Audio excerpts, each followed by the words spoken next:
Lapkričio viduryje Europos parlamente buvo balsuojama dėl rezoliucijos, kurioje vertinamas ES sankcijų Rusijai veiksmingumas. Pagrindinis šio didelio palaikymo Europos parlamente sulaukusio dokumento autorius buvo Andrius Kubilius. Bendra išvada - sankcijos nepakankamai veiksmingos, tad privalu laikytis visapusiškesnio požiūrio ir toliau jas stiprinti. Aš žinoma irgi balsavau už. Vis dėlto dabar pabandysiu padirbėti velnio advokatu. Kaip žinia, velnio advokatas yra tas, kuris pasako nemalonius dalykus. Konkrečiu atveju aš juos sakau ir savo. Priimtame dokumente Europos komisija yra raginama dar labiau plėsti sankcijų lauką, tuo pačiu metu taikant įvairias baudžiamasias priemonės toms sąjungos įmonėms, kurios vis dar vykdo veiklą Rusijoje, bei šalims, kurios padeda agresoriai apeiti sankcijas. Apie tai, kad sankcijos neveikia arba jų ekonominis poveikis per menkas, kalbama vis dažniau. Bendrai paėmus, praktiškai visa mokslinė politinė ekonominė literatūra tiesiog stebėtinai vieningai rodo, kad sankcijos nėra veiksmingas kovos su priešu būdas. Kalbama apie visas sankcijas, nebūtinai su Rusija susiję. Jos geriausiai veikia tada, kai jomis gąsdinama, o kita pusė tiki, kad sankcijos bus įvestos ir atsisako veiksmų nukreiptų prieš tą, kuris grasina sankcijomis. Jeigu ir kai sankcijos įvedamos, jų veikimas pasirodo toks komplikuotas ir sunkiai valdomas bei prognozuojamas, kad poveikis dažniausiai kerta per abi pusės ir dar neaišku, kuriai tas labiau skauda. Braižant sankcijas pernai pavasarį karo pradžioje buvo akcentuojama, kad sankcijų tikslas pakirsti Putino režimui galimybę finansuoti karo mašiną. Na, pažiūrėkime, kaip sekasi realizuoti būtent šitą tikslą. Putino režimas dėl absoliučiai plačiausio masto sankcijų, kurias kada nors padarė šalis. Jeigu tas sankcijas vertinsim iš liberalios demokratijos, tokios mylimos ekonominės perspektyvos, tikrai patyrė nuostolį. Šalis neteko savo valiutos rezervų, rublio vertė įvedus sankcijas sumenko iki istoriškai žemiausio lygio, per 100 rublių už JAV dolerį. Šiuo metu sukasi apie 90 rublių už dolerį. Tai beveik 3 kart mažiau nei buvo 14 metais, ir dar prieš porą metų, kai Rusija tik pradėjo savo karinės operacijas Ukrainoje. Rusijoje siautėjo infliacija ir nors statistiniai duomenys skelbiami vis rečiau ir labai susiaurėjo pateikiamų duomenų apimtis, akivaizdu, kad infliacija auga. Nepriklausomi ekspertai mini net iki 30%. Rusijos centrinio banko vadovė nesenai pripažino, kad infliacija jau perkopė leistinas ribas ir viršė 7%, tikslus skaičius nebuvo įvardintas, ir pradėta taikyti labai griežtą stabdantį pinigų politiką ir bazinė pinigų palūkanos norma buvo padidinta iki 15%. Tai beveik 4 kart daugiau negu eurozonoje. Brangstančios prekės ir paslaugos pakerta šalies gyventojų perkamą galią ir jų gyvenimo lygis.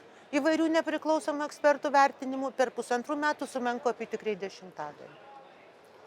Vis dėlto blogiau tai, kad karinė mašina nebuvo sustabdyta ir ji priešingai nei tikėtas įsisuka vis smarkiau.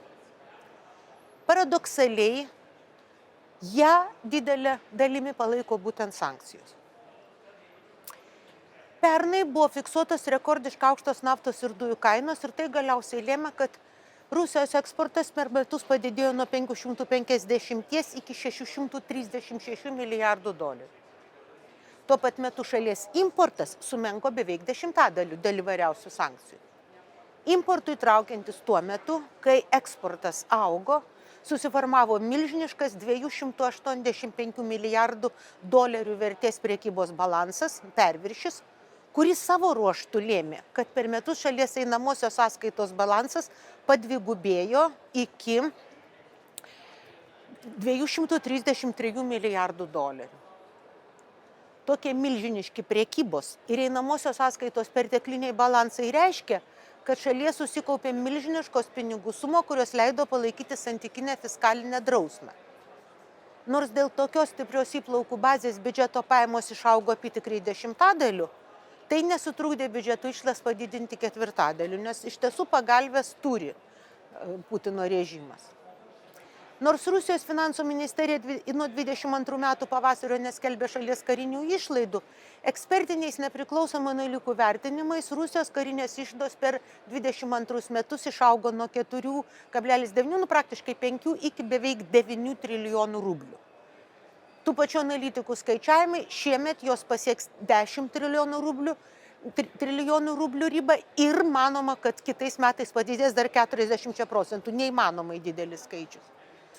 Šią skaitinę apžvalgą galima plėtoti, tačiau bendra išvada bus ta, kad kol kas Rusija turi pakankamas lėšas karo mašinai finansuoti, o esamas sankcijų paketas tų galimybių nepakerta. Jis yra labiau sukonstruotas nubausti, o ne sugalvoti, kaip sistema negalėtų veikti. Nors sankcijų pagalba buvo tikimasi sustabdyti aukštų technologijų, kurios būtinas moderniai ginkluotei gaminti srautą, bet ir čia susiformavo stabilus antrinis importas per įvairias ten nuo Indijos, Kinijos iki Irano. Jeigu tikėti žiniasklaidą, jame dalyvauja ne tik eilė ES, bet net Lietuvos įmonių, kurių mes tiesiog negalime aptikti, rasti arba nubausti ar kažkaip sustabdyti. Kita vertus, žudyti dėja galima ir netokios modernios ginkluotės pagalba, o karinė pramonė Rusija auga labai sparčiai ir palaipsniui tampa vienu didžiausių darbo vietų kūrėjų, kur beje gana didelį atlyginimą ir norinčių dirbti atsiranda.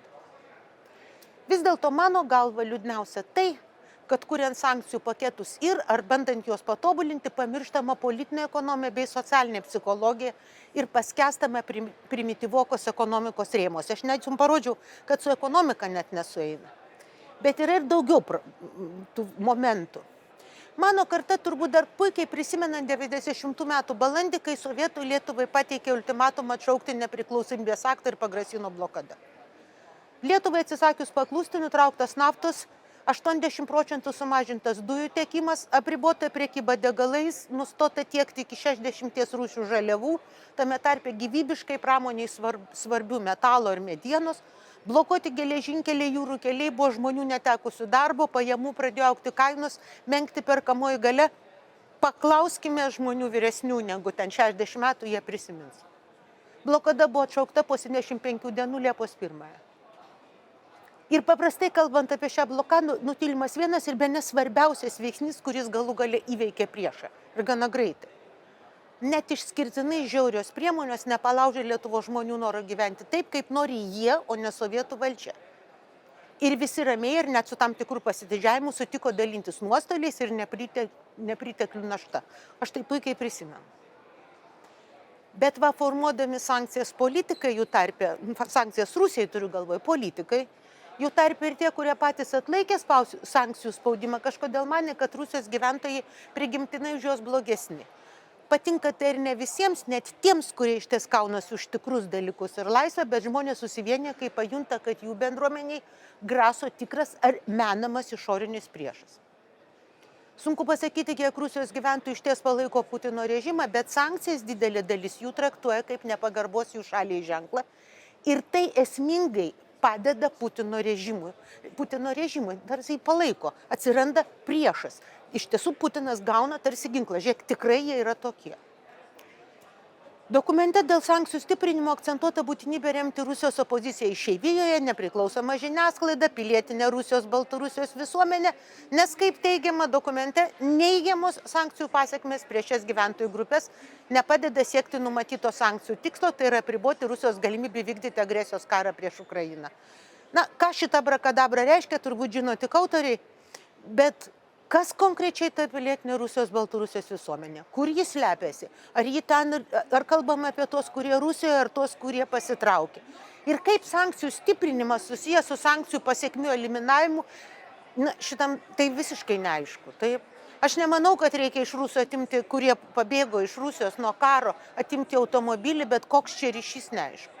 Tiesiog ištransliuota privaloma gėrio pusės mantra, o jau jūs čia patys galvokit, kiek čia yra tos logikos. Ir jau šios nesugebu rasti. Būtent savirefleksijos stygius, kitaip sakant, profesionalesnis ir platesnis žvilgsnis į sankcijų taikymą ir pasiekmes, yra šio ir kitų panašių dokumentų esminė bėda. Ir būtent todėl tokie dokumentai gimsta jau mirę. Jų bus dar ne vienas, pamatysit.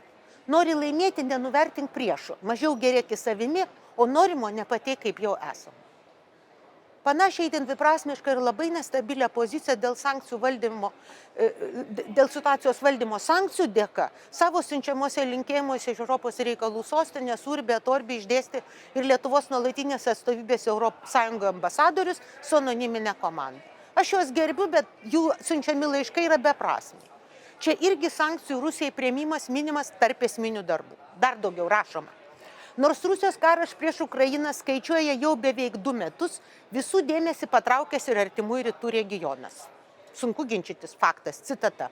Toliau labai abstrakti privaloma formulė. Remiam Izraelio teisę gintis, tačiau svarbu ir Gazos ruožo civiliai. Viskas tvarkoj, įkišom, neaišku koks ryšys. Bet šias dvi mintis lyg ir susieja, tiesa mano kuklė nuomonė, labai pritemptas apibendrinimas. Taigi, yra sankcijos, tačiau yra Gazos problema, tačiau Lietuva ir toliau neleidžia mažinti dėmesio Ukrainai, nes šalis ir toliau patiria raketų atsakas, o fronte kasdien vyksta nauji mūšiai ir susirėmimai. Dėl to pažadama stiprinti paramą ginklais, amunicija, pinigais, bet toliau spausti Rusiją sankcijomis. Tekstas toks logiškai klampus ir prieštaringas, parašytas taip laisvalaikiu, kažką parašėm, išsiuntėm, kad klausimas klausimą vedė. Tarkime, ar galima būtų galvoti, kad Lietuva mato grėsmę, kad kova su Hamas atitrauks dėmesį nuo Ukrainos? Būtų bėda, bet ar yra tokia problema?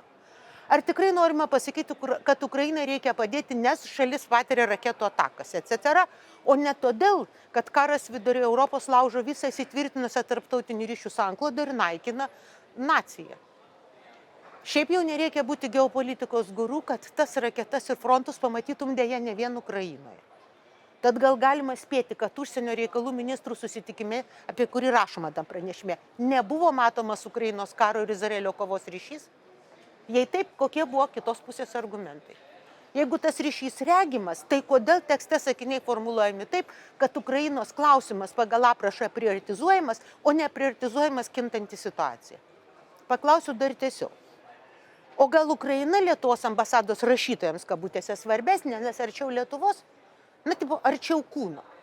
Bet tokiu atveju tikrai rašo žmonės, kurie suvokia, kad norint gauti daugiau paramos Ukrainai, reikia suprasti ir kitų 26 valstybių narių baimės, mąstymo logiką ir girdėti jų argumentus, net jeigu tai mums gali būti nepatikti. Reikia kurti nemenamus ir pranešimuose ar kažkokiose rezoliucijose, kuriamus priešo įveikos planus, o telkiant bendruomenę, girdint kitus ir suvokiant, kad norint gauti rezultatą neužtenka šaukti apie tai, kad skriaudžia, o reikia surasti būdų, kaip visus įtikinti, kad nepadarius tau naudingo veiksmo kentėsime visi. Dėl būtinybės daugiau padėti Ukrainai su ginklais irgi kyla daug klausimų. Pirmo, kiek galim padėti Ukrainai realiai? Ar būtų logiška Europai, kurios vadovai viešai skelbia, kad ginklo atsargos menksta, nusiginkluoti ir susitelkti ties Putino armijos triuškinimu Ukrainoje, tikintis, kad jis savo raketų nepasuks jau tiesiai ES ir NATO? Ir kas bus, jeigu JAV prezidentu vėl taps akivaizdžiai NATO veikimo logikai nepalankus Trumpas? Kuo mes ginsimės, jeigu tas NATO sukurtas kaip gynybinė sistema pradės aižyti iš esmės prie nekantraus Trumpo prisijungų savo žaidimų žaidžiančiam Erdoganui su visom Vengrijom, Slovakijom, ir visokiais Iranais platesniam kontekste? Šie ir daugybė kitų klausimų mano galvoje kirba jau seniai. Klausiu beje ne todėl, kad noriu pirštų bakstelėti į kaltininkus, o todėl, kad nežinau ir tikiuosi, vis dar tikiuosi, nors kasdien vis mažiau, sąžiningų atsakymų.